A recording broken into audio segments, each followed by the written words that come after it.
We've had every kind of cop imaginable, except the space cop. And so I thought, well, this is clearly a very, very successful formula. If I can come up with something that is different and something that is in line with what I normally do, it could be very successful, and so hence Space Precinct. I'm Brogan. Lieutenant Brogan. For 20 years, I was with the NYPD. Now, well, let's just say I've transferred to another precinct. When Gerry Anderson's final live-action television series aired in 1994, it was the culmination of a journey that had started back in 1986, with a 50-minute pilot from a concept that Anderson described as Hill Street Blues in space. Before there was Space Precinct, there was Space Police, and before there was Ted Shackleford, it was Shane Rimmer's job to keep law and order on an alien planet. But how did one Lieutenant Brogan become the other? Over the next 2 hours, we'll uncover the journey Space Police took to its final televised form as Space Precinct, hear about the making of the series from the cast and crew, and discover how when it was over, it still wasn't quite over. This is the story of Space Precinct. My arse, my arse. All these people dead. Ferret on a stick. I wouldn't mind just watching that. You've got a head full of bumblebees. Why she was a prostitute, I don't know. Quite cute, isn't it? Kill me again. What a damn silly way to make a living.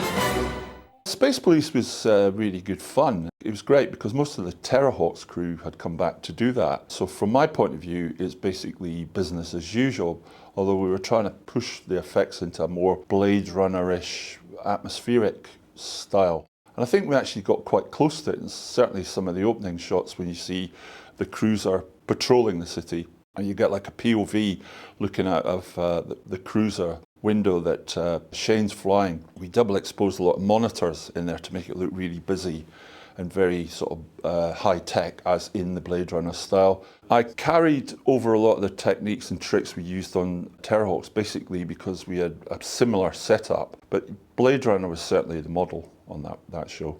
Lady Penelope made a surprise appearance on a show we were doing. We were doing like a little tiny insert show for Channel 4. John Needham, who worked for Mentorn Films, phoned me out of the blue one day and said, look, we're doing a little 3-minute chat on the Rolls-Royce Continental, I think it was. Be a hell of an idea if Penelope and Parker discussed it.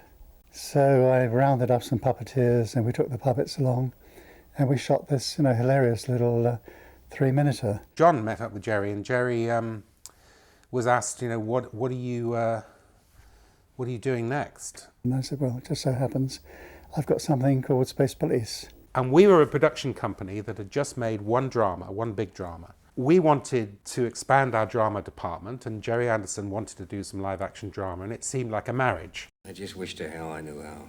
The first thing that struck me about Space Police was the production values with the special effects. They were not feature film standard, but they were way in excess of what Doctor Who was doing. And so I really thought it was worth making a showreel out of it, to just see what we could do with it. They took Space Police, cut it down to 2.5 minutes, took it to Cannes.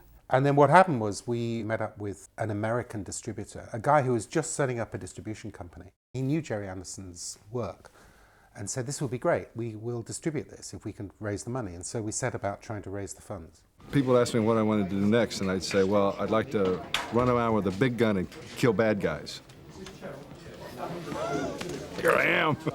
I thought Ted was a brilliant choice, really, really brilliant choice. It was good to get a name behind it. It was good to get someone who was strong, someone who had authority, and I thought he was really, really good casting. Yeah, I suppose so.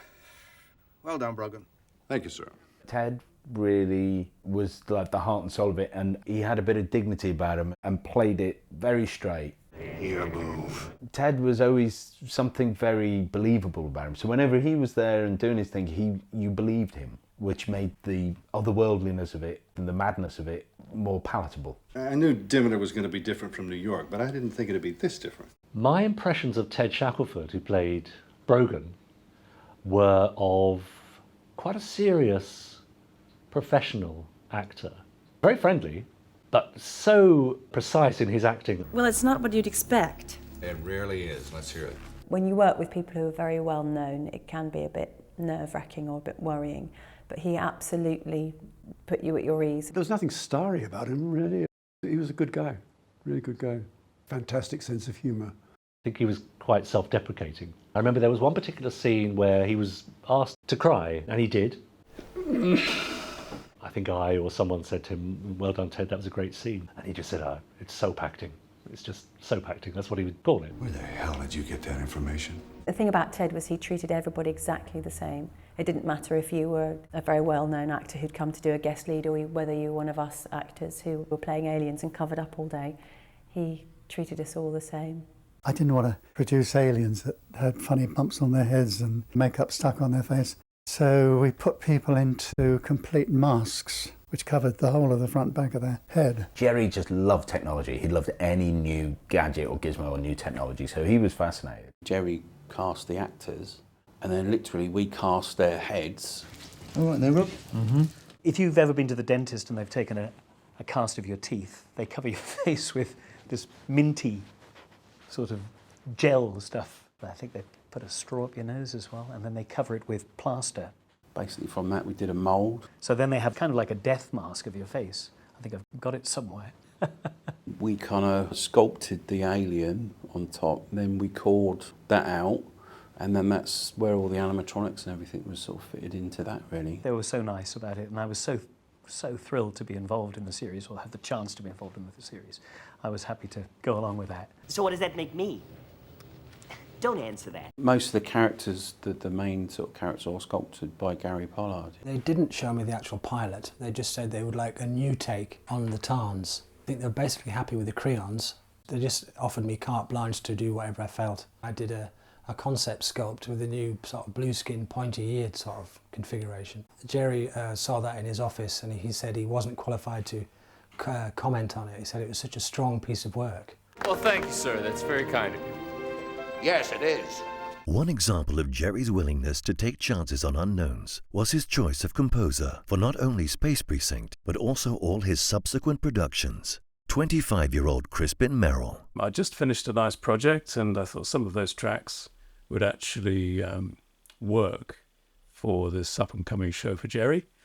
And sure enough, he liked one of them, and that was, I think it was one of the tracks that I'd written on the latest project, and he said, "I really like that. You've also got this extra sound in there, which I'm really enamored with, which is a kind of whooshing sound." I loved all his shows. I loved Captain Scarlet. I loved Thunderbirds especially. I loved all the music from the shows.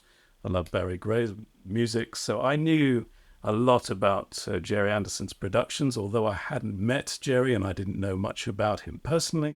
But that was all about to change. There's a huge sci-fi show with a big budget and Gerry Anderson and all this, and I remember Space 1999 being, in the mid-70s, being just mind-blowing.